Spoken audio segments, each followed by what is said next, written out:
శ్రమ కలిగినా భయపడకు, శ్రమ పెరిగినా బెదిరిపోకు. శ్రమ కలిగినా భయపడకు, శ్రమ పెరిగినా బెదిరిపోకు. శ్రమలందు దేవుని ప్రేమించిన, శ్రమలందు దేవుని ప్రేమించిన సమకూడును మేలు కొరకు, అన్ని సమకూడును మేలు కొరకు. శ్రమ కలిగినా భయపడకు, శ్రమ పెరిగినా బెదిరిపోకు.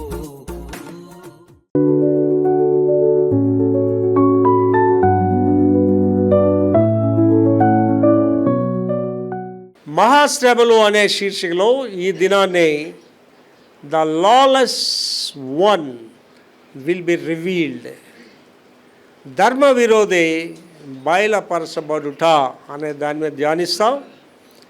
ఈ ధర్మ విరోధి అంటే ఏమిటి అనే వివరణ చూసుకొని అప్పుడు మిగిలిన విషయాల్లోకి వెళ్దాం. మూల వాక్య భాగం ఈ ధర్మ విరోధి అనే దానికి 2వ తెస్సలోనిక 2వ అధ్యాయం 1-8 వచనాలు మనం ధ్యానిస్తే మనకి ధర్మ విరోధి అంటే ఎవరు అనేది ఐడియా వస్తుంది. తర్వాత వివరణలు బైబిల్ వివరణలు ధ్యానిద్దాం. మూల వాక్య భాగము 2వ తెస్సలోనిక 2వ అధ్యాయం 1-8 వచనాలు చదువుతలి.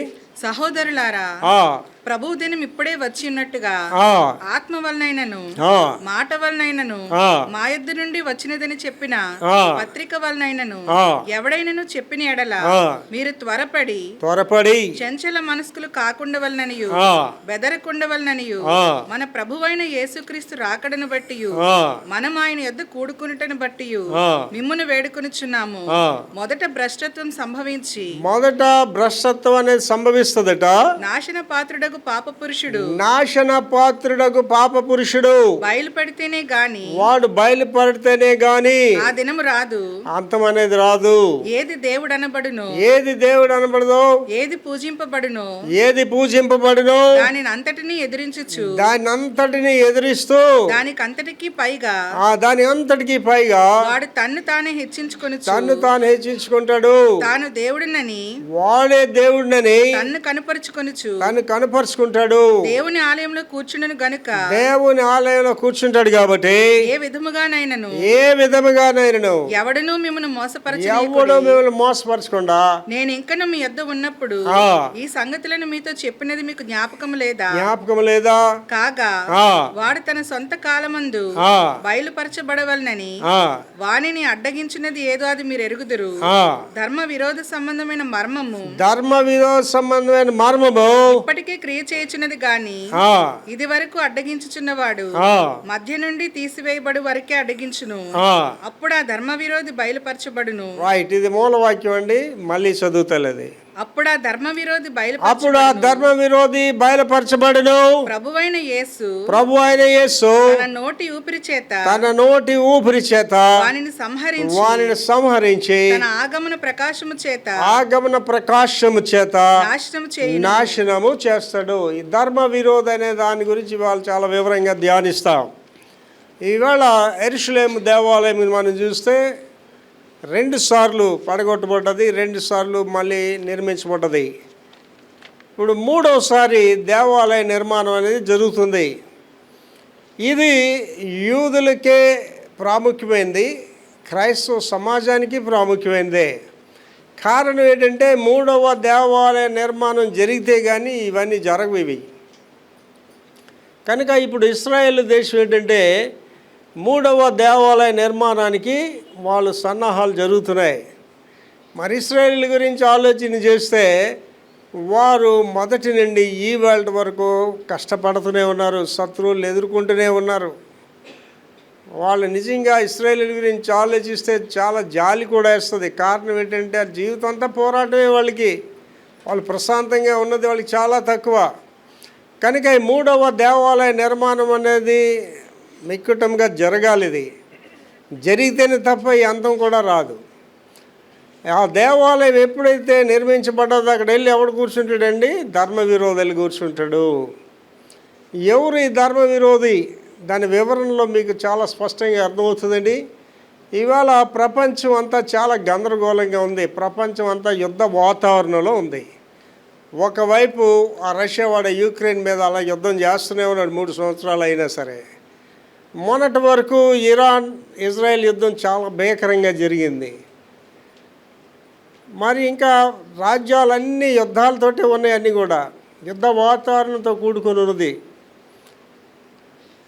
ఎప్పుడు ఏటవుతుందో ప్రజలకు తెలియదు. చెప్పాలంటే మనం చాలా ప్రశాంతంగా ఉన్నాం. మనం ఇవాళ ప్రపంచం అంతా చాలా గందరగోళంగా ఉంది.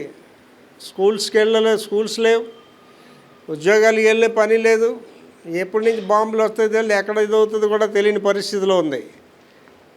ఇది ఒక రకమైన పోరాటం. రెండో రకమైన పోరాటం అంటే ఆధ్యాత్మిక పోరాటం అనేది జరుగుతుంది. ఆధ్యాత్మిక పోరాటం ఏంటండి?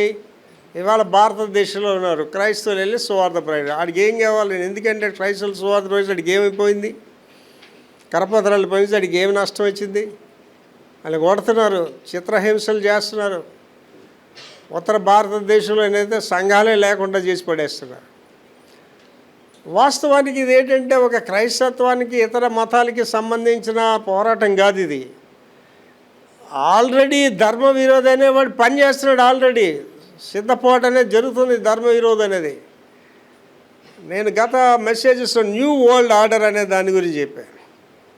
న్యూ వరల్డ్ ఆర్డర్ అంటే ఏంటంటే ప్రపంచం అంతా ఒకే నాయకత్వం, ప్రపంచం అంతా ఒకే కరెన్సీ, ప్రపంచం అంతా ఒకే తాటి మీదకి వెళ్తుంది. అప్పుడే ఈ యొక్క ధర్మ విరోధి అనేవాడు వస్తాడు. ఎవడు ఇది అనేది ఎవడికి తెలియదు. అంటే ధర్మ విరోధి సాతాను కాదు, సాతాను చేత నడిపించబడుతుంది. వివరంలో చూస్తాం. వాడు ఎవడు అనేది ఎవరికి తెలియదు. ఇవాళ ప్రజెంట్ ఎలాగుందండి? ప్రపంచాన్ని ఎవరు శాసిస్తున్నారు? అమెరికా దేశం శాసిస్తుంది.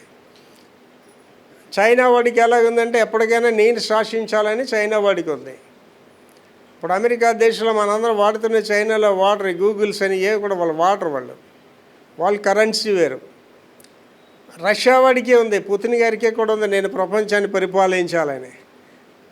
బహు చిన్న దేశం, క్రూర దేశం అని ఉత్తర కొరియా వాడికే కూడా నేను ప్రపంచాన్ని పరిపాలించాను, వాడికే కూడా ఉంది. అయితే ఎవడు అక్కడికి వస్తాడనేది ఎవరికి తెలియదు. అది ఇవాళ ప్రపంచం అంతా ఆలోచన చేస్తుంటే ప్రపంచాన్ని ఒకరు శాసిస్తున్నారు. ఇవాళ ఎవడు శాసిస్తున్నాడు? అమెరికా వాడు శాసిస్తున్నాడు. అమెరికా వాడు చెప్పింది ప్రపంచం అంతా వినాలి ఇవాళ. మరి అమెరికా దగ్గర చాలా శక్తివంతమైన బాంబులు ఉన్నాయి. అంటే మొన్న ఇరాన్ మీద వాళ్ళు వేశారు, 32 బాంబులు వేసాడు. ఆ బాంబులనే ప్రపంచం ఏ దేశానికి లేవు. అవి ఏంటంటే ఆ బాంబు వేస్తే అది భూమిలోకి వెళ్ళిపోయి ఒక 200 మీటర్ల లోపలికి వెళ్ళి లోపల అన్నింటినీ నాశనం చేసి పడేస్తుంది. ఆ ఒక బాంబు ఖరీదే $1.5 బిలియన్. అంటే ఆ ఒక బాంబుతో భారతదేశం అంతా బతికేయచ్చు. అంటే అటువంటి ఖరీదైన బాంబులు 32 బాంబులు వేసేసాడు ఇరాన్ మీద. ట్రంప్ గారు ఏం చెప్తున్నాడంటే ఇలాంటి బాంబులు ఏ దేశానికి లేవు అని చెప్తున్నాడు. మేము తప్ప ఎవరు బాంబులు వేయలేరు అంటున్నాడు. మరి అన్ని దేశాలు భయపడతాయి? భయపడవా? కంపల్సరీ భయపడ. అప్పుడు ఏమైందండి? ఆధిపత్యం వాడిదే. యుద్ధం ఎవరికండి? ఇస్రాయేల్కి, ఇరాన్కి. కానీ యుద్ధం చేస్తుంది ఎవడండి? అమెరికా వాడు. 32 ఖరీదైన బాంబులు వాళ్ళ మీద వేసాడండి. కోటాను కోట్ల విలువ చేసే బాంబులు అవి. నాకు తెలిసినంతవరకు ఇరాన్ అనేది కొంతకాలం వరకు తేరుకోలేదు. కనుక ఇవాళ ధర్మ విరోధి అనేవాడు ఆల్రెడీ పనిచేస్తున్నాడు. భారతదేశంలో పనిచేస్తున్నాడు ధర్మ విరోధి. ధర్మ విరోధి ఏంటంటే ఇక్కడ ఏమని రాసి చదివండి, లాలెస్ వన్. ధర్మ విరోధి, న్యాయం ఉండదు అడిగి. ఇవాళ ఏంటి? కరపత్రాల మీద అడిగి ఏం కావాలండి? న్యాయం లేదు. అడిగి ఎందుకు కొడుతున్నారో అడిగి తెలియదు. అంటే మణిపూర్లో క్రైస్తవ స్త్రీలను చంపేశారు, రేప్ చేసి చంపేసి ఎందుకు చేస్తున్నారో అడిగి తెలియదు. అడిగి కారణం ఏంటంటే వాళ్ళకి ఎథిక్స్ ఉండవు, వాళ్ళకి ఒక లా ఉండదు. వాడికి ఆల్రెడీ ధర్మ విరోధి అనేవాడు సిద్ధపడుతున్నాడు. ఈ న్యూ వరల్డ్ ఆర్డర్ అనే దానికి సిద్ధపడుతున్నాడు. ఎవడు ఆధిపత్యం వహిస్తాడని దాన్ని కూడా సిద్ధపడుతున్నాడు. ఇవాళంతా మనం చూస్తే అమెరికా దేశానికి ఆధిపత్యం ఉన్నదని అనుకోండి, కానీ ఎవడు వస్తాడో తర్వాత తెలియదు. చైనా వాడు రావచ్చు, రష్యా వాడు రావచ్చు. అయితే సాతాను కూర్చోడు వెళ్ళి దేవాలయంలో. వాస్తవానికి ఎవడు వెళ్ళాడు కూర్చోడు, కానీ ఆధిపత్యం చేస్తారు. వాడు అమెరికాలోనే ఉంటాడు, కానీ వాడు ఏది చెప్తే అది జరగాలి అంతే. వాడు ఏది చెప్తే అది వినాలి. లేదా రష్యాలోనే ఉంటాడు, ఏది చెప్తే అది జరగాలి. ధర్మ విరోధి చేసే పని అది. కనుక ఈ ధర్మ విరోధి వస్తేనే తప్ప ఏం జరగవు, అంచె దినాలనే జరగవు. ఈ ధర్మ విరోధి వాడు ఎలాగ అంతమవుతాడు, వాడి క్యారెక్టర్స్ అన్నీ కూడా మనం వివరంగా మనం చూద్దాం. ధర్మ విరోధి ఈ బయలుపరచు అనే వివరణ చూద్దాం. నెంబర్ 1 చదువుతలి. బైబిలు ధర్మ విరుద్ధుడు బయలుపరచబడటం గురించి మాట్లాడుతుంది. ఈ బైబిల్ అనేది ధర్మ విరోధి గురించి చాలా స్పష్టమైన వివరణ ఇస్తుంది.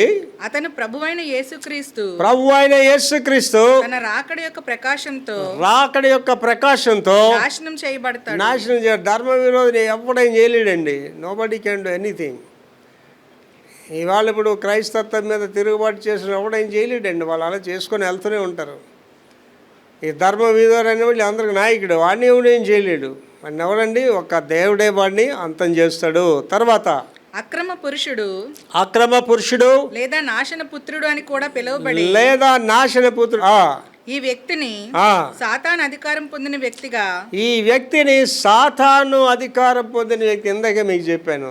సాతాను ఆ పని చేయడు. సాతాను ఒక వ్యక్తిని నియమిస్తాడు అనమాట. అండ్ ఇవాళ ఉన్నాడు, మీరు కరపత్రాలు పంచుతుంటే ఆడు వచ్చి కొడుతున్నాడండి. వాడి కాదు, వాడిలో ఉన్న దురాత్మ సాతాన్ని వాడిని ప్రేరేపిస్తుంది. వెళ్ళాలని కొట్టు, వాళ్ళు స్వార్థ ప్రకటించకూడదు, వాళ్ళు ప్రేరేపిస్తాడు. సాతాను ఇలా దేవాలయాలు పడగొట్టండి, వెళ్ళండి ఆ క్రైస్తవులు చంపండి అంటే సాతాను ఆ వ్యక్తులు వాడుకుంటుంటాడు. ఎక్కడ కూడా గమనించవలసింది ఏంటంటే ధర్మ విరోధి అంటే సాతాను కాదు, సాతాను చేత ప్రేరేపితుడైన వాడు ఎవడైనా కావచ్చు. మోసపూరితమైన సూచనలు మరియు అద్భుతాలు చేస్తూ ఆడేం చేస్తాడట, అద్భుతాలు కూడా చేస్తాడు. అద్భుతాలు అంటే ఏంటండి, అద్భుతాలు అంటే ఒక విషయానికి అతీతమైనది అనమాట. అది అద్భుతం. ఏమండి, ఇప్పుడు అమెరికా వాడు ఆ బాంబులను ఎక్కడి నుంచి పంపించాడండి, వాడు అమెరికన్ బేసిస్ నుంచి పంపించేది. అమెరికా దేశం నుంచే వచ్చాయి. 36 గంటల ప్రయాణం చేసి వచ్చాయి అవి, ఎక్కడ ఆగకుండా వచ్చాయి. ఆకాశంలోనే వాటికి ఆయిల్ నింపారు. అవి మోసుకొచ్చిన ఒక బాంబు విలువ ఒక $1.5 బిలియన్ అంటే కోట్ల విలువైంది. ఇదేంటండి, అది అద్భుతం. అది ఆ బాంబుని వచ్చి ఆ ప్లేస్ మీద జార విడుస్తుంది అంతే. అదే దాని అదే లోపలికి వెళ్ళిపోయి కంప్లీట్ లోపలికి వెళ్ళిన తర్వాత అది బ్లాస్ట్ అవుతుంది. అంటే ఒకసారి ఆలోచించండి, మానవుడి జ్ఞానం ఏటవుతుందని వాడినే నాశనం చేసి పడేస్తుంది. ఇడేటేట్ చేస్తాడటమ్మా, అద్భుతాలు, మోసపూరితమైన సూచనలు. అండ్ ఇవాళ ఈ ధర్మ విరోధి అనేవాడు ఈ యొక్క వైరాలు యుద్ధాలనే కాదండి, సంఘాల్లో కూడా అల్లచడి చేస్తున్నాడు. అండ్ ఇవాళ సంఘాల్లో చూస్తే మీ వరకు అటువంటి జాడ్యం రాలేదు, కానీ ఇవాళ అనేక రకమైన ఫేక్ మిషన్స్ ఉన్నాయి. మొన్నటి దినాన్ని ఈ యెహోవా సాక్షులు అనే దాని గురించి ఆ డాక్యుమెంట్ అంతా చూసిన వాళ్ళు ఎంత క్రూరంగా పరిపాలన చేస్తారు. యేసు ప్రభు నమ్మరు, వాళ్ళు పరిశుద్ధాత్మ నమ్మరు, వాళ్ళు ఒక నిబద్ధతతో వాళ్ళు జీవిస్తుంటారు. అక్కడ జరుగుతున్న అక్రమాలు అవన్నీ కూడా పోలీస్ కంప్లైంట్స్ ఇవ్వడానికి అవదు. ఆ నాయకులే వెళ్ళి పరిపాలిస్తుంటారు, శనివారం ఆరాధన చేస్తుంటారు. ఇవాళ అలాంటి దానికి కూడా ఆకర్షితులైన వాళ్ళు చాలామంది ఉన్నారు. అలాగే మార్మెంట్ మిషన్ అనేది ఏంటంటే దేవదాసి ఉద్యమం లాంటిది. మార్మెంట్ అతి భయంకరమైన మిషన్. మార్మెంట్ మిషన్ అనేది ప్రపంచం అంతా ద రిచెస్ట్ మిషన్. ఇవాళ ధర్మ విరోధి అనేవాడు రకరకాలుగా పనిచేస్తున్నాడు. విశాఖపట్నంలో సాతాన్ సంఘం ఉంది, మీకు విన్నారో లేదో. విశాఖపట్నంలో ఉంది, శాటన్ చర్చ్ ఉంది విశాఖపట్నంలో. ఇవాళ ప్రజలు ఏంటంటే వాటికి ఆకర్షితులు అవుతున్నారు. ఈ మార్మెంట్ మిషన్ వాళ్ళు అయితే ఏం చేస్తారండి, ఆడపిల్లలు మగపిల్లలు యవనస్తులే వాడికి కావాలి. వాళ్ళని సింగపూర్ పంపిస్తాడు, వాళ్ళకి సెంటర్స్ ఉన్నాయి. అమెరికా పంపిస్తారు. ఆ మిషన్స్లో ఉన్న వాళ్ళందరూ అక్కడికి ఇక్కడికి, కానీ వాళ్ళ జీవితం నాశనం అయిపోతుందని వాళ్ళకి తెలియదు, విశ్వాసం తప్పిపోతున్నది తెలియదు. అంటే ధర్మ విరోధి ఎలా పనిచేస్తున్నాడంటే సైలెంట్గా చర్చెస్లో కూడా ఇవాళ పనిచేస్తున్నాడు. ఇవాళ బాన్సర్స్ ఉన్న పాస్టర్ అండి ధర్మ విరోధి ఆల్రెడీ వాళ్ళు ఉన్నాడు. యేసుప్రభుకి బాన్సర్స్ అవసరం లేదండి, యేసుప్రభు గారి కాన్వాయ్ అవసరం లేదు. ఇవాళ సేవకులకు కూడా ఆల్రెడీ ధర్మ విరోధి చేతిలోకి వెళ్ళిపోయారు ఇవాళ సేవకులు కూడా. అంటే మనకు తెలియదు ఏంటంటే అలా పెద్ద సేవకుడు అని మనం అనుకుంటాం, వాడు ఆల్రెడీ ధర్మ విరోధి చేతిలో ఉన్నాడు వాడు. కనుక ఇవాళ ధర్మ విరోధి అనేవాడు ఆల్రెడీ ఎగ్జిస్టెన్స్లో ఉన్నాడు, పని చేస్తున్నాడు ఆల్రెడీ. లాస్ట్లో వచ్చేవాడు అది ఫైనల్ స్టేజ్ ధర్మ విరోధి. తర్వాత చదువు తల్లి. దేవుని కంటే తనను తాను హెచ్చించుకునే వ్యక్తిగా వర్ణించబడతాడు. దేవుడి కంటే వాడే హెచ్చించుకుంటాడటండి. ఇవాళ ప్రపంచ ఆధిపత్యం చేసుకుని వెళ్ళి దేవుడి గురించి చెప్తాడు, వింటాడండి వాడు? ఇవాళ భారతదేశంలో క్రూరత్వం చేస్తున్న నాయకుల దగ్గరికి వెళ్ళి దేవుడి గురించి చెప్తే వింటాడండి వాడు? వాడు నిర్దేవుడు అవడం వల్ల వాడు అలా ప్రవర్తిస్తున్నాడు. వాడు దేవుడి కంటే దేవుడు ఏంట్రా నేను కాపాడుతాడు, నా నుంచి కాపాడుకోరా అంటాడండి. అండి ఆ శిలువ మీద దొంగ ఏమంటున్నాడండి? నువ్వు నిజంగా దేవుడు అయితే నువ్వు కాపాడుకో, నన్ను కాపాడు అంటున్నాడు. అంటే వాడికి ఆ శిలువ మీదకి వెళ్ళిన మారు మనసు రాలేదు అడిగి. అండ్ ఇంకొక దొంగ ఏంటండి, వెంటనే వాడు మారు మనసు పొందాడు. అయ్యా నీ రాజ్యంలో నన్ను జ్ఞాపకం చేసుకోయా అన్నాడండి. మొన్నటి దినాన్ని ఒక వ్యక్తితో మాట్లాడుతుంటే, నేను శిలువ మీద దొంగ గురించి అన్ని ఆలోచనలు నేను చేయలేదు. ఆ వ్యక్తి చెప్తున్నాడు, శిలువ మీద దొంగ గురించి ఎవరు ఆలోచించరండి, వాడు శిలువ మీద కూడా దొంగతనం చేస్తున్నాడు అండి. ఏడు దొంగతనం చేశాడమ్మా శిలువ మీద అంటే, యేసయ్య ప్రేమను దొంగిలించాడు అంటున్నాడు. యేసయ్య ప్రేమను దొంగిలించాడు. ఇంకేటి దొంగిలించాడంటే పరదేశుని కూడా దొంగిలించేసాడట. అమ్మ బాబు ఎంత గొప్ప దొంగ అన్నాడు. అంటే మనం కూడా దొంగల్లా మారితేనే తప్ప పరదేశం రాదు, మనకి దేవుని ప్రేమ కూడా రాదు. మొన్నటి దీన్ని ఇంకొక ఆవిడ చెప్తుంది, ఇవాళ చాలా మంచి మంచి విషయాలు వింటున్నానండి నేను. ఇంకొక ఆవిడ చెప్తుందండి, మీరు యేసయ్య జాలర్ని పిలిచాడు, వాళ్ళని జాలర్ని పిలిచి వలలు వేయమన్నాడు, మీరు వలలు వేయండి. ఆయన మనుషులు పట్టే జాలరు, మీరు వలలు వేయండి. ఏం వలలు వేస్తారు? ప్రేమ అనే వల వేయండి, సేవ అనే వల వేయండి, సహాయం అనే వల వేసలి ప్రభు గురించి చెప్పండి అంటుందండి.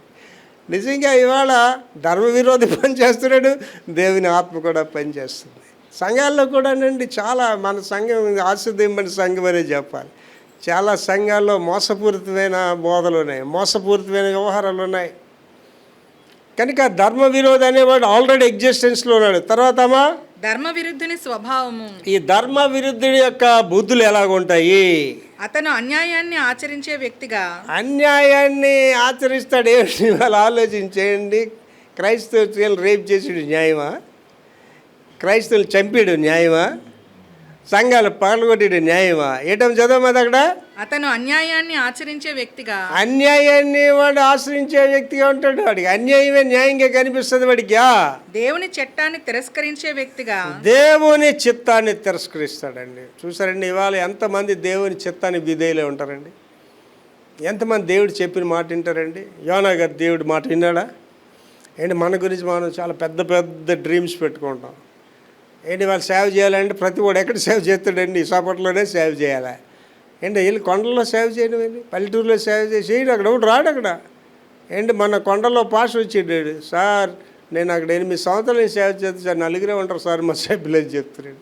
రారు, అక్కడ దొరకరు మనుషులు అక్కడ. కనుక దేవుని చిత్తానికి వ్యతిరేకంగా పనిచేస్తాడు.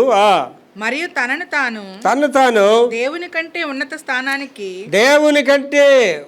స్థానానికి ఎత్తుకునే వ్యక్తిగా కనిపిస్తాడు. ఏమన్నా ఆలోచించేయండి. యేసు ప్రభు గారు భర్త స్టేటస్కి వెళ్దాం. ఎక్కడ పుట్టాడండి ఆయన? పశువుల పాకలో పుట్టాడు. ఎక్కడ సంచరించాడండి? పాపుల మధ్యని, అన్యజనుల మధ్యని, కుష్ఠరోగుల దగ్గర అక్కడ సంచరించాడు. అంటే ఒక పశువుల పాకలో పుట్టి సామాన్యమైన పుట్టిన, అంటే దేవుడని కాకుండా వ్యక్తిగా ఆలోచించాలి. ఒక పశువుల పాకలో పుట్టిన వ్యక్తిని ప్రకటించడానికి బాన్సర్స్ కలిగి, ఏసీ కార్లు కలిగి, హై లెవెల్ ప్రేస్టర్స్ కావాలి ఆయనకి. ఆలోచించేయండి, ఆలోచించేయండి. అంటే వీళ్ళు ఎవరండి? వీళ్ళందరూ కూడా ధర్మ విరోధులు వీళ్ళు. అక్కడ పౌలు గారు బాధతో రాస్తాడండి, దేవుని కంటే సుఖానుభవం కోరువారు అంటాడు. నేను దినాన్ని ఫన్నీ గాడ్ సర్వెంట్స్ అనేదాన్ని చూశాను. అంటే వాళ్ళు ఎలాగ చిత్ర విచిత్రాలు సేవలు చేస్తున్నారు. ఒకడైతే స్టేజ్ మీకు ఇలా డ్యాన్స్లు వేస్తున్నాడు అలా పిచ్చోళ్ళకి. ఇంకొకరైతే ఆడవాళ్ళందరూ స్టేజ్ మీద డ్యాన్స్లు, వాక్యం లేదు అక్కడ కూడా.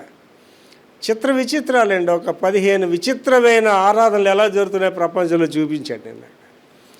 ఇవాళ ఏమైపోయిందంటే అండి, ధర్మ విరోధి అనేవాడు సంఘాల్లో దూరిపోయాడు, వ్యక్తుల్లో దూరిపోయాడు, సమాజంలో దూరిపోయాడు, చాలా గందరగోళం చేశాడు. ఏంటో లాస్ట్ మాట చదవండి, దేవుని కంటే ఉన్నత స్థానానికి ఎత్తుకునే దేవుని కంటే ఉన్నాడు. అదే పౌలు గారు ఏమన్నాడంటే, దేవుని కంటే సుఖానుభవం కోరువారు అంటాడు. ఇవాళ సేవకుల గురించి ఆలోచించండి. మొన్న ఒక ఆయన నాకు పెద్ద ఆయన ఎదురయ్యాడు, మాట్లాడి పలానా చర్చికి వెళ్ళేవాడిని అండి, ఇప్పుడు వెళ్ళడం మానేశానండి అన్నాడు. ఎందుకు సార్ వెళ్ళడం మానేశారని అడిగాను. ఆ పాస్టర్ గారు నేను బాగలేదండి, అసలు నన్ను చూడలేదండి, పిలిచినా రాలేదండి, అందుకే ఇంకో చర్చికి వెళ్ళిపోతున్నాను. నేను ఆలోచించండి, ఇవాళ కాపర్ల పరిస్థితి ఎలాగుందండి. ఇవాళ మెగా చర్చ్ పాస్టర్ ఉన్నాడు, ఎవడో నేను దర్శిస్తాడా మెగా చర్చ్ పాస్టర్? ఎవరితో మాట్లాడతాడా? ఎవరికి ఇంటర్వ్యూస్ ఇస్తాడా? ఎవరికి ఇంటర్వ్యూస్ ఇవ్వడు. యేసు ప్రభు కంటే పెద్ద స్పీకర్ ఎవరైనా ఉన్నారా? యేసు ప్రభు కంటే గొప్ప వ్యక్తి ఎవడని ఉన్నాడా? ఆయన ఎక్కడికి వెళ్ళాడండి? ఆ గుడ్డోడి దగ్గరికి వెళ్ళాడు, ఆ కుష్టోడి దగ్గరికి వెళ్ళాడు, పనికి మాల దగ్గరికి వెళ్ళి ఆయన పరిచయం చేసాడండి. నీకేం లేవులేటండి ఏంటి? నేను రోడ్డు మీద వెళ్తే కారు పక్కన ఆపేసి అడుక్కున్నడికి సవారు చెప్తానండి. నేను మొన్న తినండి ఒక మీటింగ్లోనే నాకు ఫోన్ వచ్చింది, పలానాడు మన హాస్పిటల్లో ఉన్నాడు, నా పని వదులుకొని వెళ్ళి హాస్పిటల్ వెళ్ళాను, నేను దర్శించి వచ్చానండి. నాకు సంఘమే ఊపిరండి, మీరే నా ఊపిరండి. మీరు కష్టంలో ఉన్నారంటే నేను ఇవన్నీ వదులుకొని వచ్చేస్తానండి. ఆలోచించేయండి, ఇవాళ దేవుని కంటే సుఖానుభవం కావాలి, వీడికి బాన్సర్స్ కావాలి. వీడికి ఏంటి చాలామంది స్పీకర్లు మీటింగ్ రమ్మంటే ఏంటి అడుగుతారు తెలుసు? 8,000 మంది వస్తారు, నాకు ఎంత ఇస్తారు ఏంటి అంటే బేరసారాలు చేస్తుంటారు చాలామంది. ఏంటి ఏసైకి మారు మనసు పొందడానికి ఇవాళ మెగా చర్చ్ పాస్టర్ ఎంత ఇచ్చి ఉంటాడండి? ఏదో పెద్ద ఇవాళ ఇంటర్నేషనల్ స్పీకరు ఎవరైనా మారు మనసు పొందడానికి ఏసైకి ఎంత ఇచ్చి ఉంటాడు? దేవుని వాక్యం ఎంత స్పష్టంగా చేద్దని, మీరు ఉచితంగా పొందారు, ఉచితంగా ఇవ్వండి. అండ్ ఇవాళ మనకి 1,600 పైన వీడియోస్ ఉన్నాయండి మనవి. మన వీడియోస్ అన్నీ నేను కమర్షియల్గా పెడితే నాకు నెలకి దగ్గర 10 లక్షలు వస్తుంది నెలకే. నేను అందులో రాసేసి నాన్ ప్రాఫిటబుల్ ఫ్రీ అండి, నా వీడియోస్ అన్నీ ఫ్రీయే. నా బుక్స్ అండి, నా ఒక్క బుక్ చదవాలంటే 3,000 4,000 అవుతుంది నా బుక్ చదవాలంటే. నా బుక్స్ కూడా ఫ్రీ అనే చదువుకోవచ్చు ఎవడైనా సరే.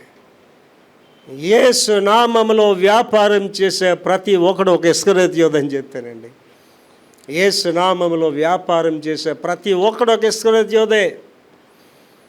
నిజమైన దైవ సేవకుడు ఎప్పుడు చెయ్యిలా పెట్టడండి. నిజమైన దైవ సేవకుడు చెయ్యప్పుడు ఇలాగ ఉంటుందండి. నువ్వు టీవీలోకి వెళ్ళాలంటే దేవుడు ఇస్తేనే, డబ్బులు ఇస్తేనే టీవీలోకి వెళ్ళి, టీవీకి వెళ్తేనే అడుక్కో దేవుడిని కూడా. అండ్ ఇప్పుడు పాస్టర్స్ కాన్ఫరెన్స్ పెట్టాలండి, 100 మంది పాస్టర్ కాన్ఫరెన్స్, ₹1,00,000 అవుతుంది నాకు.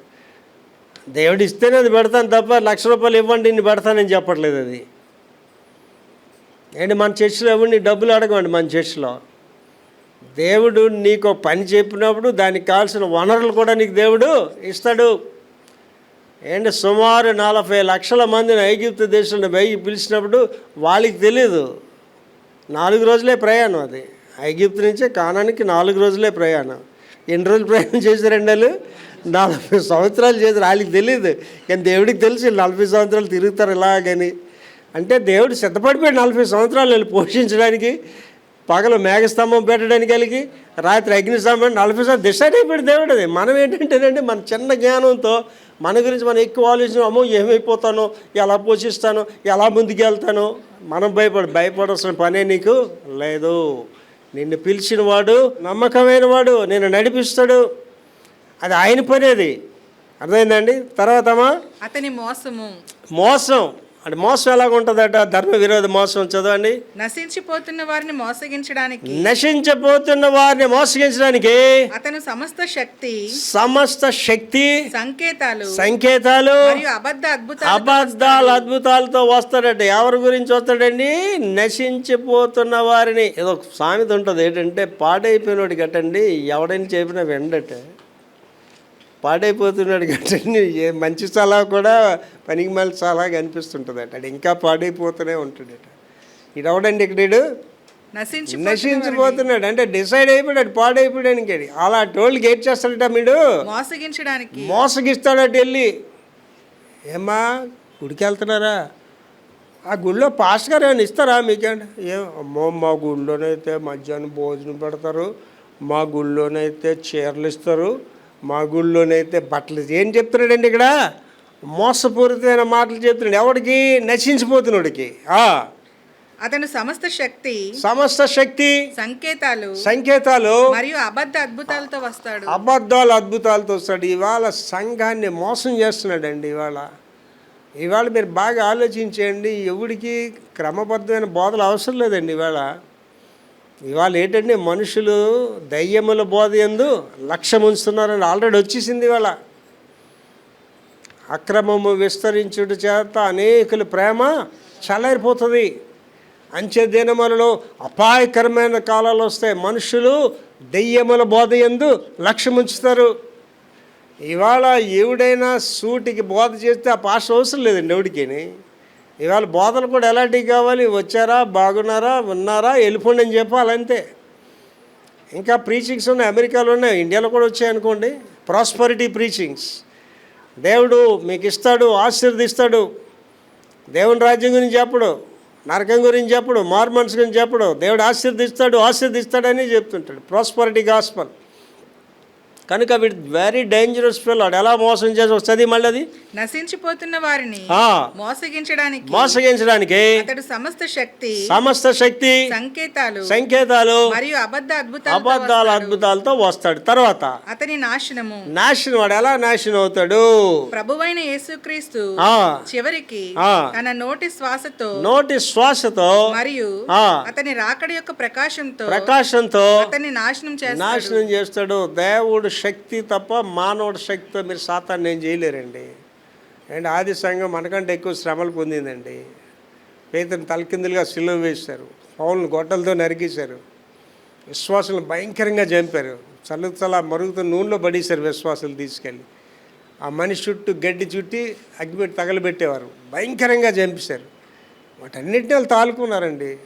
తాలుకొని ప్రభు కొరకు నిలబడ్డారు. వేళ చదవ మళ్ళీ అది ప్రభువైన యేసుక్రీస్తు చివరికి తన నోటి శ్వాసతో మరియు అతని రాకడ యొక్క ప్రకాశంతో అతన్ని నాశనం చేస్తాడు. రైట్. ఇవాళ భారతదేశానికి కూడా ఇదే వర్తిస్తుందండి. ఇవాళ భారతదేశంలో ధర్మ విరోధి కూడా 4 పాదాల మీద నడుస్తున్నాడు. వాడిని ఎవడు అడిగిన వాళ్ళు లేడు. పోలీసులు వాడికి సపోర్ట్ చేస్తారు, గవర్నమెంట్ వాడి చేతిలో ఉంటుంది, చట్టం వాడి చేతిలో ఉంటుంది. కానీ వాడు ఎక్కడ అంతమవుతాడండి? దేవుని యొక్క శ్వాసతో అంతమైపోతాడు. తర్వాత సమయము. దుర్మార్గుని బయలుపరచడం, తిరుగుబాటు లేదా మత భ్రష్టత్వంతో ముడిపడి ఉంది. ఏంటి ఆడ సమయం దేంతో ఉన్నదంటే దుర్మార్గుడు బయలుపరచబడ్డం అంటే వాడు ఎక్స్పోజ్ అవుతాడు, బయలుపరచబడతాడు. తర్వాత ఏంటండి? తిరుగుబాటు అంటే ఎక్కడండి? లోక తిరుగుబాటు కాదు, సంఘంలోనే తిరుగుబాటు లేదా మత భ్రష్టత్వంతో ముడిపడి. మత భ్రష్టత్వం అంటే పైకి భక్తి గల వారి వలె ఉండి దాని శక్తిని ఆశ్రయించిన భ్రష్టత్వం. ఏంటి? దేవుడు నీతో ఉంటే ఎవరు వెరీ పవర్ఫుల్ పర్సన్ అండి. మీలో ఉన్నవాడు లోకంలో ఉన్నవాడి కంటే గొప్పవాడు. నువ్వు లోకానుసార్లతో తిరుగుతూ లోకంలో పోతే నీకు వాడికి తేడా ఏముందండి? నీ దేవుడు శక్తివంతమైన దేవుడు. ఏంటి? బాలుడైన దావీదు చిన్న పిల్లడు వీళ్ళు గొలియాతుని చంపేశాడు. అద్భుతాలు దేవుడు నీ ద్వారా నా ద్వారా జరిగిస్తాడు. తర్వాత ఊహించని రాక కాదు, ఇది ఏదో అనుకోకుండా వచ్చేసి రాక కాదు, ఇది ఆయన రాక రహస్యం కాదు. ఆయన రాకడ అంటే ప్రభు రాకడ రహస్యం కాదు, ఆయన బయలుపరచబడతాడు, ప్రభు బయలుపరచబడతాడు.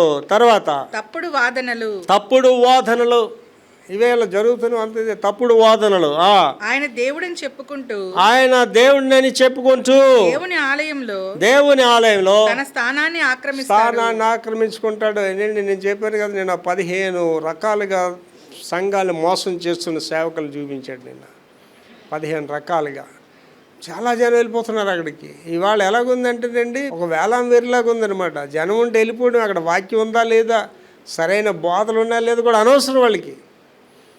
చదువు మళ్ళీ అదే మాట.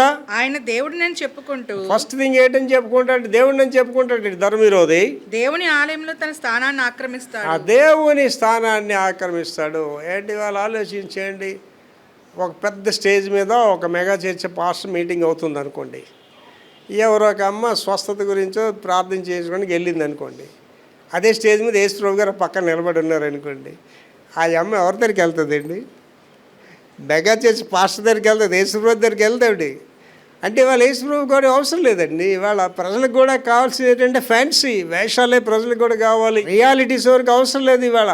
అంటే నేను అదే చెప్తానండి, హైదరాబాద్ ఉన్న వాళ్ళకి చెప్తాను, మీ ఇంటి పక్కన ఉన్న చిన్న చర్చికి వెళ్ళండి, వాక్యం చెప్పే పాస్టర్ దగ్గరికి వెళ్ళండి. ఎందుకు మగే పెంచిపోయి అంత దూరం వెళ్ళి వాడికి అన్ని వేల కానుకలు ఎందుకు ఇచ్చుకుంటున్నారని చెప్తారండి. తర్వాత సాతానుతో సంబంధం, ఆయన సాతానుచే అధికారం పొంది సాతాను పని ప్రకారం ప్రవర్తిస్తాడు. రైట్, ఇది ముగింపులో ఏంటంటేనండి, సాతాను చేయడు ఈ పని. సాతాను అధికారం ఇస్తాడు ఒకడికి. ఎవడెవడు వచ్చండి, అమెరికా ప్రెసిడెంట్ అవ్వచ్చు, రష్యన్ ప్రెసిడెంట్ అవ్వచ్చు, చైనా ప్రెసిడెంట్, ఎవడైనా అవ్వచ్చు, వాడికి అధికారం ఇచ్చి వాడి ద్వారా పని చేస్తాడు. లాస్ట్ అండ్ అందులో ఆయన పాలన ముగింపు. ఆయన పాలన ఎలా ముగించబడుతుంది, ఈ యొక్క ధర్మ విరోధి ఎలా ఎండ్ అవుతాడు. యేసు తిరిగి వచ్చినప్పుడు దుర్మార్గుడు నాశనం చేయబడతాడు. దేవుని ద్వారా అనేవాడు నాశనం అవుతాడు. బైబిల్ వివరణలోకి వెళ్తామండి. దానిలో మొట్టమొదటిగా మూలవాక్యం, ధర్మ విరోధి బయలుపరచబడుట. 2 తెస్సలోనిక 2:8 చదువురా. అప్పుడు ఆ ధర్మ విరోధి బయలుపరచబడును. ప్రభువైన యేసు తన నోటి ఊపిరి చేత వానిని సంహరించి తన ఆగమన ప్రకాశం చేత నాశనం చేస్తాడు. ఇక్కడ ఉన్న వాళ్ళందరూ గమనించుకోండి. ప్రభు ఏం చెప్పుడండి, ప్రయాసపడి భారం మోసుకొని పోతున్న వాళ్ళారా నా దగ్గరికి రండి అని చెప్పి. ఇంకేదారు ఏం చేయండి, మీ చింత యావత్తును నా మీద వేయండి అంటాడు. మనం ఏం చేస్తాం, మన చింత మనమే మోసపో. బీపీ ఎందుకు వస్తుందండి? నీ చింత నీ మీద వేసుకోవడానికి వచ్చేదే బీపీ. నీ బాధలు నువ్వు భరించమని దేవుడు చెప్పలేదు. నీ బాధలంతా ప్రభు దగ్గర వేయండి. అంటే ఇవాళ నాకు బీపీ లేదు, రోగాలు లేవు, ప్రశాంతం ఎందుకు జీవితం అంటే నాకు కష్టాలు లేవంటారా, నాకు బాధలు లేవంటారా, సమస్యలు లేవంటారా?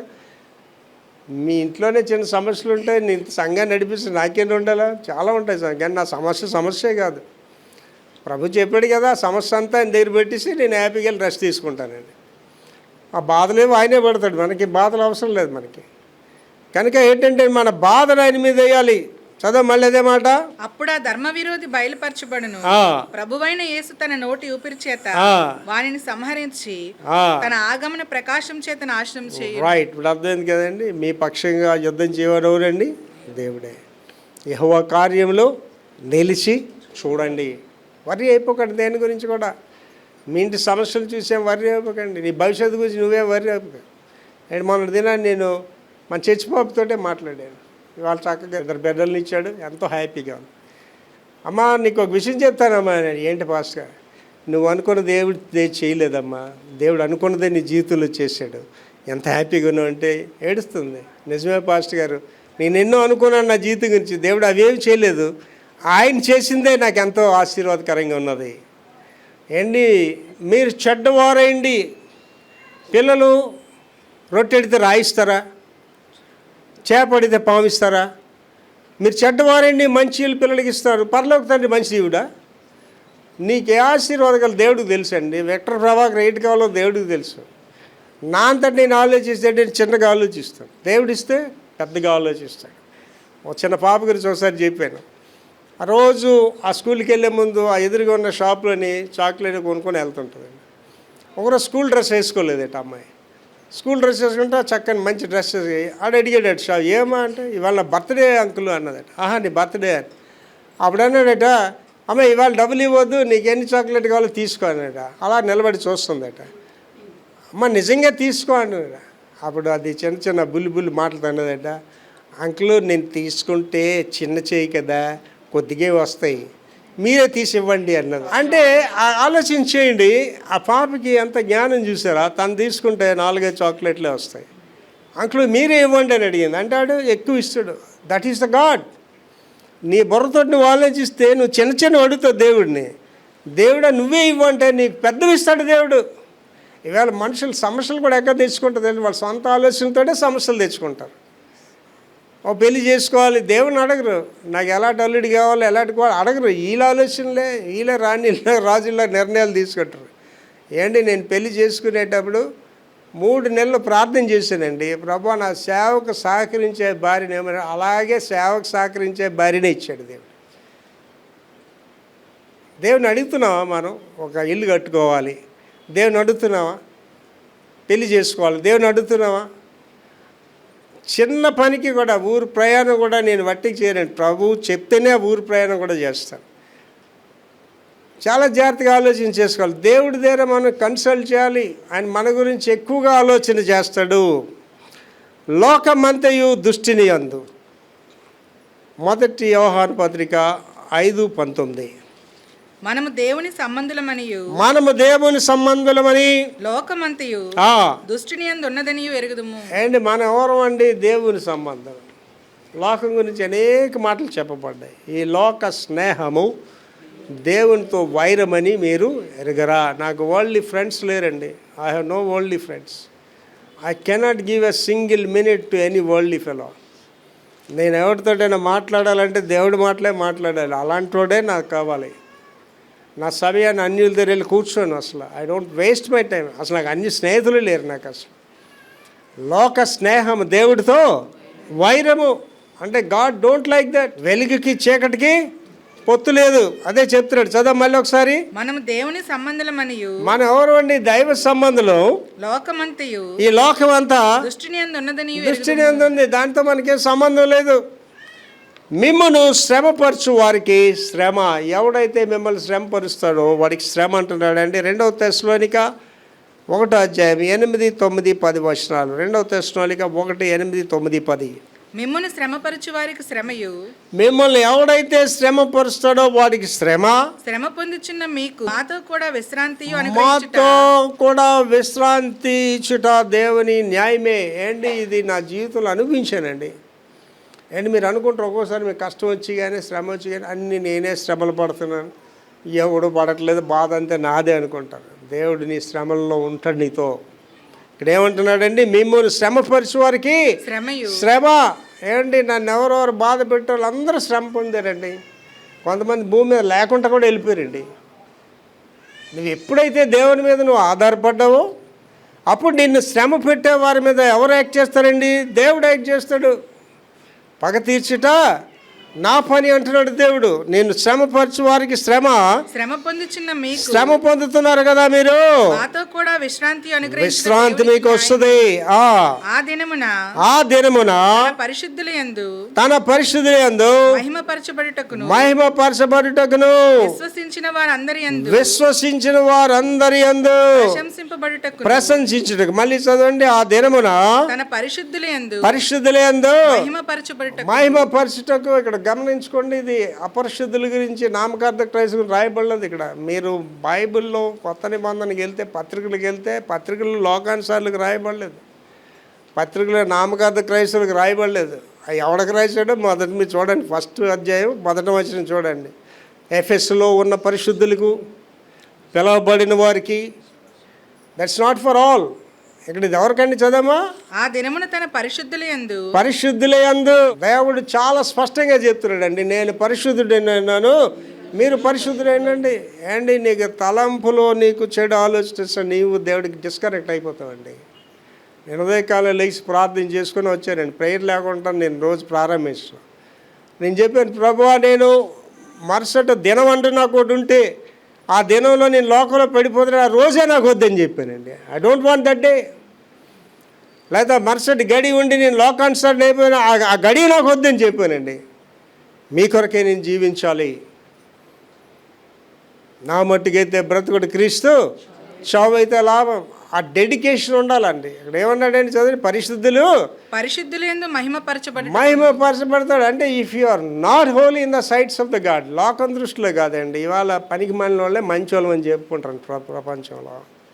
మంచోడు అని చెప్పుకోడు. ఏంటి there is saying gold never shouts అంటాడు. బంగారం అరదండి, బంగారం దొరికే ప్రజలు వెళ్తారు. Silver shouts. మంచోడు అని ఎవడికి చెప్పుకోడు. మంచి వాడు నేను మంచి అని చెప్పుకోదు ఎవడికి. ఆడు మంచితనం ప్రజలు చూస్తారు. ఏంటో మళ్ళీ చదివి పరిశుద్ధులందు మహిమపరచబడటం. అంటే నువ్వు దేవుని కొరకు ప్రత్యేకింపబడి జీవిస్తే నీకు మహిమ అనేది దేవుడిస్తాడు. తర్వాత విశ్వసించిన వారందరి యందు ప్రశంసింపబడుట. ఎవడైతే నమ్మాడో వాడికే ప్రశంసండి, నమ్మనోడికి కాదు. ఏంటి నేను ఇవాళ వాక్యం ఎంత డీప్గా ధ్యానిస్తున్నానంటే, నిన్నటి దినాన్ని నేను ప్రార్థనలోనే చెప్తున్నాను. అమ్మగారితో పాస్టర్ గారితో పంచుకున్నాను. అమ్మా అబ్రహాం విశ్వాసులకు తండ్రే కానమ్మా, ఆయన చేసిన తప్పున్న చూసావమ్మా, శారా చేసిన తప్పున చూసావమ్మా, వాళ్ళు చేసిన తప్పు 1000 ఏండ్ల పాలన వరకు ప్రజలు భరించాలని చెప్పానండి. 1000 ఏండ్ల పాలన వరకు ఈ యొక్క ఇస్మాయేలు సంతతి వారితో ప్రపంచ సమస్యలు ఎదుర్కోవాలంటే ఎంత గొప్ప నేరం చేశాడండి అబ్రహాం. నేను ఇవాళ అలాగే ఆలోచిస్తున్నాను ఇవాళ అన్ని విషయాలు. సొలొమోన్ గురించి ఆలోచించే, ప్రభా సొలొమోన్ ఏం చేశాడు ప్రభా? సొలొమోన్ అంత జ్ఞానం ఇస్తే ఆయన చేసిన పనేటి ప్రభా? అన్య స్త్రీలను వివాహాలు చేసుకొని వారికి దేవాలయాలు కట్టించి వాళ్ళకి బలిపీఠాలు కట్టించి వాడు కూడా అన్ని దేవతలను ఆరాధించేది. ఎంత భ్రష్టుడు ప్రభు వాడు. అండి నా వరకునండి వీళ్ళందరి గురించి ఆలోచించి చాలా సంతోషిస్తానండి. నా వరకు నేనండి, నాకు ఒక మెగా చర్చ్ లేకపోవచ్చు, కోట్లు లేకపోవచ్చు, కానండి నా వరకు నాకు తెలుసండి, నేను ప్రపంచంలో నాకులా భక్తులు చాలా తక్కువ మంది ఉంటారండి.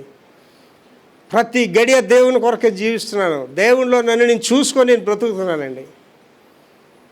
లోకంలో కోట్లు సంపాదించకపోయినా డూ నాట్ వరీ. లోకంలో నీకు మేలు లేకపోయినా ఏం వరీ అవుతుంది. పరలోక రాజ్యంలో నీకు స్థానం ఉంటే you are the great person. స్త్రీల కనిన వారిలో యోహాను కంటే గొప్పడెవడు లేడు, కానీ పరలోక రాజ్యంలో అల్పుడైన వాడు కూడా యోహాను కంటే గొప్పడు. అండ్ ఒకసారి మీరు ఆలోచించండి, ఆడు ఎన్ని దొంగతనాలు, ఎంత భయంకరమైన దొంగతనాలు చెబుతాడు, సిలువేస్తారండి వాడికి. ఒకసారి ఆలోచించేయండి. అలాంటివాడండి ఒక గడిలో దేవుడు తెలిపాడు పరదేశ్కి.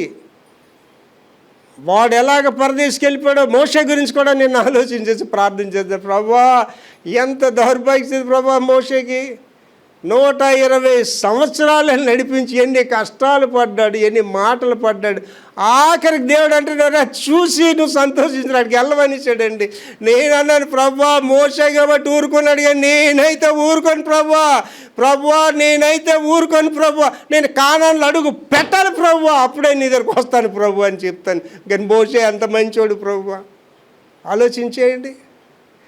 స్నేహితుడు వలె మోషేతో మాట్లాడితే మోషే చేసిన నేరం ఏంటండి? ఎవడైనా హత్య చేశాడా? ఎవడు సొమ్మెత్తికి వెళ్ళిపోయాడా? ఏం చేశాడండి? మోషే చిన్న తప్పు అండి. దేవుడు రాయితో మాట్లాడరా అన్నాడు అంతే.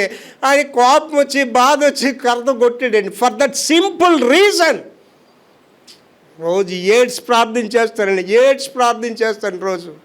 ప్రభా ఏ చిన్న తప్పు కూడా నీ దగ్గర నుంచి నన్ను దూరం వెళ్ళిపోకుండా నన్ను కాపాడు ప్రభు అని ప్రార్థన చేస్తాను. ఏంటి కావాలండి ఇక్కడ ఉండాలి? మీకు ఏంటి కావాలండి? ఇండియా కావాలా? బంగ్లాదేశ్ కావాలా? పాకిస్తాన్ కావాలా? తీసుకోండి అన్నీ కూడా. ఏంటి కావాలి అవి? చిన్న మీరు అడుగుతున్నారు. వాక్యం ఏం చెప్తుందండి? ఒకడు సర్వలోకము సంపాదించుకొని ప్రాణం పోగొట్టుకుంటే ఏం ప్రయోజనం అండి? ఏం ప్రయోజనం లేదండి. దేవుని కలిగి ఉంటే ఆడే గొప్పోడండి. దేవునితో నడిస్తే వాడే గొప్పోడండి. హానోకు దేవుడితో నడిచాను, దేవుడు అతను కొనిపోయాను. ఏలియా గురించి మాట్లాడినప్పుడు మాత్రం వీళ్ళ గురించి మాట్లాడాను, నేను మాట్లాడలేదు. ప్రభా ఏలియా గొప్పడు ప్రభా, ఈజ్ అ గ్రేట్ మ్యాన్ అంటున్నాను ఏలియా గురించి. ఏంటండి అగ్నిరథం వచ్చి తీసుకొని వెళ్ళిపోయిందండి. అయ్యో నన్ను కానీ అలా తీసుకెళ్తే ఎంత ఆనందిస్తానండి. నేను అనుకున్నది కానీ జరిగితే నాకు ఎంత ఘనతండి నాకు దేవునిలో. ప్రభు రాకల్లో నేను ఎత్తబడితే అయ్యా వెంకట ప్రభాకర్ అని వాడు చెప్పాడండి, ప్రభు రాకళ్ళు ఎత్తబడతాడని చెప్పాడు. ఆ రాకళ్ళు ఎత్తబడ్డాడండి. అది ఎంత ఘనతండి నాకు. గాడ్ వాంట్స్ టు హానర్ అస్ అండి. నిన్ను మహింపరచాలని దేవుడు ఆశిస్తున్నాడు. నీ ద్వారా అద్భుత కార్యాలు చేస్తే నువ్వు చిన్న మనసు, చిన్న ఆలోచన మనం అడుగుతున్నాడు. చిన్న బుద్ధులేమనుకున్నాయండి. దేవుడు నిన్ను ఘనమైన వాడిగా వాడుకోవాలని ఆశిస్తున్నాడండి. అదొకసారి చదివితే అంతా తన పరిశుద్ధులందు మహిమపరచబడతాడు. విశ్వసించిన వారందరి యందు ప్రశంసింపబడుట. విశ్వసించిన వారు విశ్వసించాలి. అండి నేను చెప్పిన మాటలు మీకు కష్టంగా ఉంటాయండి. దేవుడిని నమ్మితే డాక్టర్ దగ్గరికి వెళ్ళవండి. నేను డాక్టర్ దగ్గరికి వెళ్ళిన ప్రసక్తే లేదు. దేవుడు డాక్టర్ని చూడండి, అసలు అవసరం లేదు. డాక్టర్తో నాకు పని లేదండి. వడ్డీ వ్యాపారస్తులతో నాకు పని లేదండి. దేవుడే నాకు పోషిస్తాడు, దేవుడే నాకు పెడతాడండి. మొన్నటి దినాన్ని నేను ఏదో స్టార్ హోటల్కి వెళ్ళాను. భోజనం ఏమైందో నాకు తెలియదు. దంతంలో ఏమైందో అనేది పళ్ళు నొప్పిలాగా వచ్చేస్తుంది అనమాట. చిన్న ప్రార్థన చేసుకున్నాను. ప్రభువా ఏం తినేసానో, ఏది పళ్ళలోకి వెళ్ళిపోయిందో నొప్పి వచ్చేస్తుంది ప్రభువా ఎట్టి పరిస్థితుల్లో నేను డాక్టర్ దగ్గరికి వెళ్ళను ప్రభువా మీ నామంలో ఒకసారి బ్రష్ చేస్తాను ప్రభువా, అది హీల్ అయిపోవాలంతే. తెల్లవాటికి వెళ్ళి అది హీల్ అయిపోవాలని, కానీ టక్ మనం బ్రష్ చేసి పడుకుని తెల్లారిసరికి అసలు నొప్పే లేదండి. ఎక్కడ నమ్ముతున్నావు అండి నువ్వు దేవుడిని? ఎవరిని నమ్ముతున్నావు? అమ్మని నమ్ముతున్నావా? నాన్నని నమ్ముతున్నావా? సీఎంని నమ్ముతున్నా, పిఎంని నమ్ముతున్నా? వాళ్ళు ఎవరండి? వాళ్ళు నాసికారందరూ ఊపిరి కలిగిన వాళ్ళండి. అంటే రాజశేఖర రెడ్డి గారు నమ్ముకున్న వాళ్ళు బోల్డ్ మంది ఉన్నారు. ఆ వేళ ఆయన గాలిలోకి హెలికాప్టర్ వెళ్ళినప్పుడు వాళ్ళకి తెలియదు అదే ఆయనకి లాస్ట్ అని. ఏమైపోయారండి వాళ్ళందరికీ? రాజశేఖర రెడ్డి నమ్ముకుని అందరూ కూడా మోసపోయారు. ఇవాళ ఇంకెవరికైనా ఏ హెల్ప్ లేదు. ఇవాళ ఎవరు నమ్ముకుంటాను? భూ ప్రపంచం ఎవరు నమ్ముకుంటామండి? తన నాసికారంధ్రం ఊపిరిగలిగిన నన్ను లక్ష్య పెట్టుటకు వాడు ఏపాటి వాడు? తర్వాత చదువు తల్లి, కంటిన్యూ చేయి. ప్రభువు వచ్చినప్పుడు అట్టివారు ఆయన సముఖము నుండి ఆయన ప్రభావమందుల మహిమ నుండి పారదోలబడి నిత్య నాశనమును దండన పొందుదురు. ఏలయనగా మేము మీకు ఇచ్చిన సాక్ష్యం మీరు నమ్మితిరి. మేము ఇచ్చిన సాక్ష్యం నమ్మితిరి. ఏమంటే ఒకసారి ఆలోచించండి. మన సంఘంలో వాక్యం, మీకు శ్రేష్టమైన వాక్యం మీకు దొరుకుతుంది. ఏంటి ఇక్కడి నుంచి వెళ్ళిపోవడం వల్ల నష్టపోయిన వాళ్ళనే నేను చూశాను. మన చర్చి నుంచి వెళ్ళి బాగుపడిన ఒక్కటి నేను చూడలేదు. కారణం ఏంటంటే శ్రేష్టమైన వాక్యం ఇక్కడ వింటున్నారు మీరు. పౌలు గారు ఒక దగ్గర ఏం చేస్తాడు? నా పిల్లలు విశ్వాసం మంది ఉన్నారని, విశ్వాసంలో నడుచుకుంటున్నాను, వీటికంటే నాకు సంతోషం ఉన్నది అంటాడు. ఏంటి మన పిల్లలు అత్యున్నత స్థితిలో నేను ఎంత ఆనందిస్తాను తెలుసండి. నిన్నటి దినాన్ని సరస్వతి ఆ ఇల్లు కొనుక్కొని అన్ని ఫోటోలు పంపించి మీ అందరికీ పంపించాను. నేను ఎంత మురిసిపోయాను. ఎంత నమ్మకంగా సేవ చేసింది ఆ పాప. పాస్ట్ గారు వెనకాతలు వస్తుండేది, ఫోటోగ్రాఫర్లకు పని చేస్తుండేది, ఏ పనైనా చేస్తుండేది, తెల్లారిగానే వచ్చి గుళ్ళో ఉండేది. దేవుడు ఆ పనిని చూశాడండి. God saw her sincerity. ఆవిడ యథార్థ స్థితిని చూశాడండి. ఎంత మంచి భర్తని ఇచ్చాడండి. వాడికి దగ్గర ₹1,00,000 జీతం. వాడు ఎంత ప్రేమగా చూసుకుంటున్నాడండి. 70 లక్షల పైన విలువ చేసి ఇల్లు కొనుక్కుందండి. మన ఎదురుగా తిరిగిన పాపే. That is the God's love. దేవుని ఎదురు నమ్మకంగా ఉంటే దేవుడు నిన్ను బాగా దీవిస్తాడు. లాస్ట్కి వెళ్ళిపోతారండి. మీరు దృష్టిని జయించి ఉన్నారు. మనెవరు అండి? We are the more than conquerors. దృష్టిని జయించాం మనం. 1 యోహాను 2:13. 1 యోహాను 2:13. తండ్రులారా, మీరు ఆది నుండి ఉన్నవాన్ని ఎరిగి ఉన్నారు గనుక మీకు రాస్తున్నాను. యవ్వనస్తులారా, మీరు దుష్టిని జయించున్నారు గనుక మీకు రాయిచున్నాను. తండ్రులు అంటే ఎవరండి?